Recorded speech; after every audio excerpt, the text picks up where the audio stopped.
Los trastornos mentales pueden estar muy cercanos y están cercanos a cada uno de nosotros, con síntomas que unas veces son evidentes y otras veces son imperceptibles, e incluso las personas pueden confundirse. Podemos hablar, por ejemplo, de la depresión.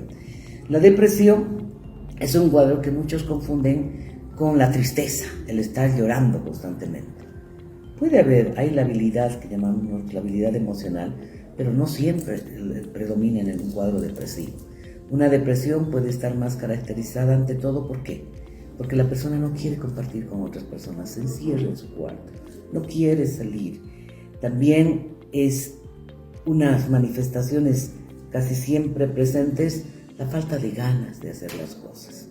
Muchos del entorno pueden confundir con flojera, o las mismas personas, los mismos pacientes vienen diciendo, me he vuelto floja, o soy un flojo. No es que es flojo, solamente que no tiene la energía suficiente para trabajar, para hacer las cosas que antes las hacía muy bien.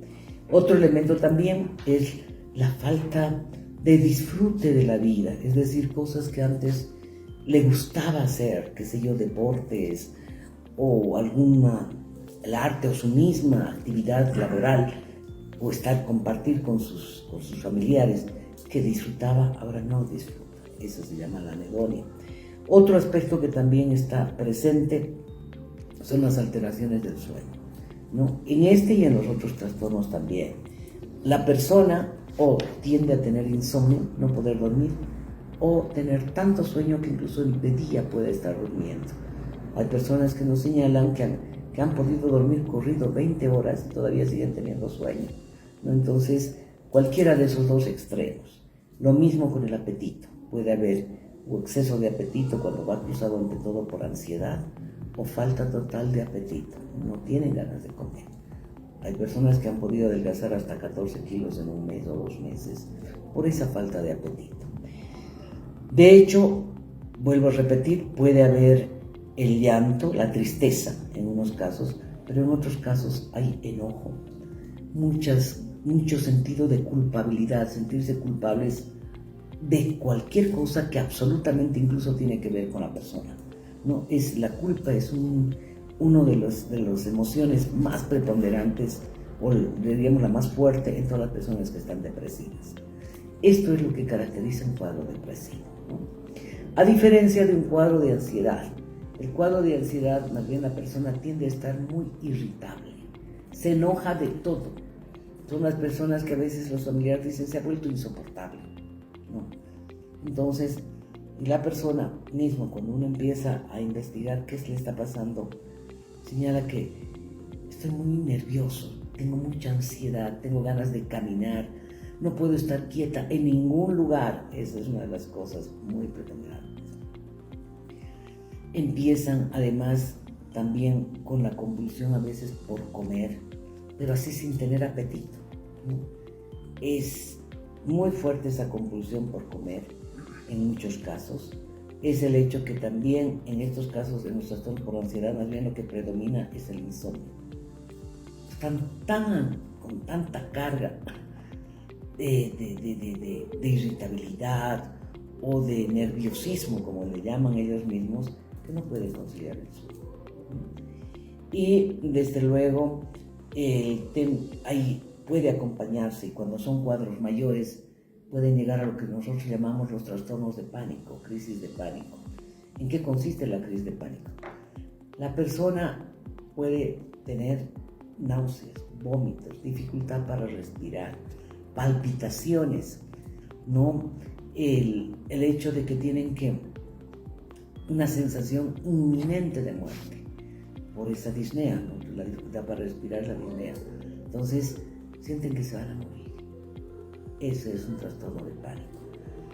Muchas de estas personas con estos síntomas buscan cardiólogos, por ejemplo, o neumólogos, porque piensan que tienen algo respiratorio o algo cardíaco, y no es así. Lo que tienen es ansiedad, y desde luego los colegas lo que hacen es referir nuevamente, porque haciendo el examen no tienen absolutamente nada. Otra manifestación de ansiedad son las fobias, los miedos, pero así miedos incontrolables, a veces a cosas irrelevantes. Durante la pandemia teníamos personas, y hasta ahora persisten algunas personas con esos síntomas, de un miedo terrible siquiera a salir a la puerta de calle, porque piensan que algo terrible va a pasar. Ese es el pensamiento en las fobias. Miedo a subir al avión, miedo a salir a la calle, miedo a cosas a veces totalmente comunes e irrelevantes que no, las personas tratan de escapar, esquivar por una sola cosa, miedo a algo catastrófico, a que algo terrible va a pasar, ¿no? Y tenemos otra manifestación todavía de ansiedad, que son los trastornos obsesivo-compulsivos. Muchas personas después de la pandemia, durante la pandemia y ahora, han quedado con la compulsión, por ejemplo, por lavarse las manos. Que está bien lavarse las manos, pero no cada media hora, cada 10 minutos, ¿no? Personas que van a estar totalmente pendientes de cualquier cosa mínima que puedan pensar que está contaminado. Hasta ahora seguimos teniendo personas que llegando de la calle se dan una ducha completa, ¿no? Se cambian la ropa y la ropa la ponen ahí totalmente a un lugar donde no contamine, entre otras palabras, a otras prendas u otros objetos, porque piensan que pueden estar llevando todavía un virus o cualquier otra infección a la casa. Entonces, esos trastornos obsesivo-compulsivos también suelen ser muy complicados cuando van creciendo y haciéndose más profundos en una persona. Son lo que decíamos con algunos colegas, pareciera que incluso ya tenemos que meter en el acápite de los trastornos mentales que llevan a la discapacidad a las personas. La discapacidad es algo crónico, permanente, ¿no? Donde va a ser de por vida. ¿Por qué? Porque estamos teniendo casos con unos trastornos obsesivo-compulsivos tan fuertes que no están respondiendo bien al tratamiento médico convencional. Y estamos teniendo que usar dosis muy altas y combinados de fármacos para poder ayudar a que superen algo el trastorno. Otros sí, están saliendo perfectamente, pero podemos decir que un 20% de los pacientes con este tipo de trastornos que se están notando más en esta época post-COVID están siendo muy resistentes al tratamiento médico. Terrible. En el caso de por ejemplo, esquizofrenia, ¿cómo funcionan los síntomas? Ya. Esos son los trastornos mentales mayores que llamamos, ¿no es cierto? En todos estos que les he mencionado hasta el momento, las personas están conectadas con la realidad, ¿no? Estarán sufriendo, estarán enojados, estarán angustiados, con muchos miedos, pero están conectados con la realidad, ¿no? O sea, saben en qué día están, saben con quiénes están interactuando, saben dónde están. En cambio, cuando hablamos de los trastornos mentales del grupo, de lo que son las psicosis, las personas se desconectan de la realidad. Viven un mundo paralelo, en otras palabras, ¿no? Y en el caso de las esquizofrenias, porque son diferentes tipos, pero ¿qué caracteriza a todas las esquizofrenias? Primero, y eso lo estamos viendo, cada vez están apareciendo en edades más tempranas, la persona desde luego ya nace con la esquizofrenia, pero recién se detecta en la adolescencia o en la juventud o la edad adulta. Cuanto más tarde se presente, tiene mejor pronóstico, pero se está viendo cada vez en edades más tempranas trastornos esquizofrénicos, ¿no? ¿Qué es lo que sucede? En la esquizofrenia pueden haber lo que nosotros llamamos los síntomas positivos, es decir, la persona empieza con ideas delirantes, ideas totalmente fuera de lo que pudiera ser el lógico razonamiento, ¿no? De que les están persiguiendo, quieren matar, o ideas de grandeza, ¿no? De que la princesa Diana está enamorada de esa persona, por ejemplo, ¿no? O sea, cosas totalmente irreales y que, no pueden modificarse por un razonamiento lógico.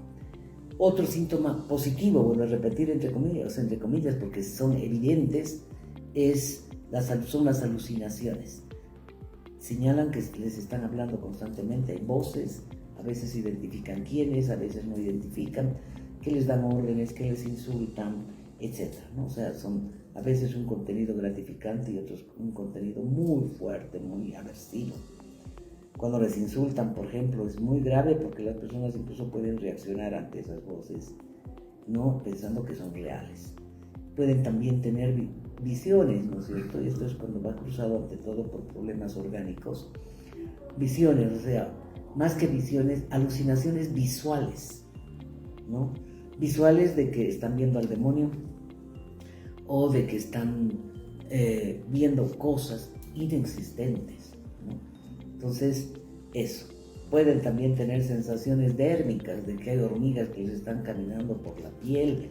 O sea, todos los sentidos sensoriales pueden tener alucinaciones. El olfato, por ejemplo.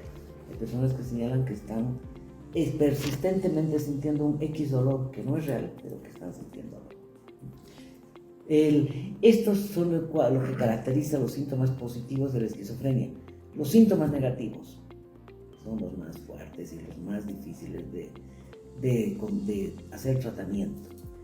Por ejemplo, la persona, porque también en los casos donde se acompaña de delirios, alucinaciones, también hay un retraimiento social, es decir, la persona no quiere salir, absolutamente, no quiere ya entrar en contacto con los demás, ¿no? Descuida totalmente su aseo, arreglo personal, ¿no? Y no le interesa para nada interactuar con las demás personas. Otro elemento que es importante y que ya está también siendo uno de los síntomas, diríamos los síntomas negativos, en el sentido de que la persona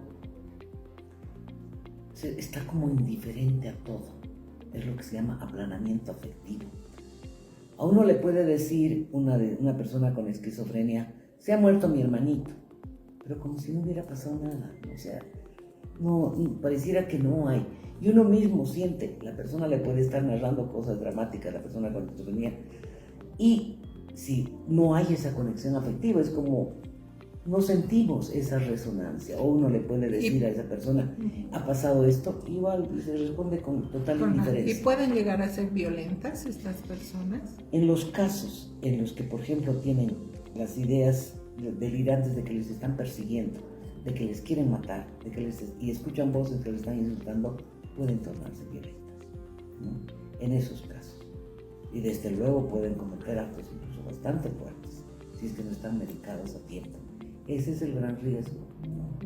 Cuando no son medicados a tiempo, como me comentaban hace unos días unos colegas, de un muchacho que estaba siendo medicado con una esquizofrenia de esta índole, y que la mamá lo sacó de la internación y lo había llevado porque era cristiano, lo llevó con curanderos o algo así. A los días se enteraron por la prensa que el chico estaba caminando con la cabeza de la mamá arrastrando. Le había cortado la cabeza. O sea, fíjense lo delicado que es. Estos cuadros tienen que ser tratados con mucha rigurosidad científica. Y desde luego respetamos las ideas religiosas que puedan tener las personas o el que crean en curanderos. Lo alternativo, si son curanderos serios, pueden y coadyuvan el tratamiento. Hay que hacer en combinación con ellos. Pero no que lo hagan aparte, porque es que se nos dispara totalmente el cuadro.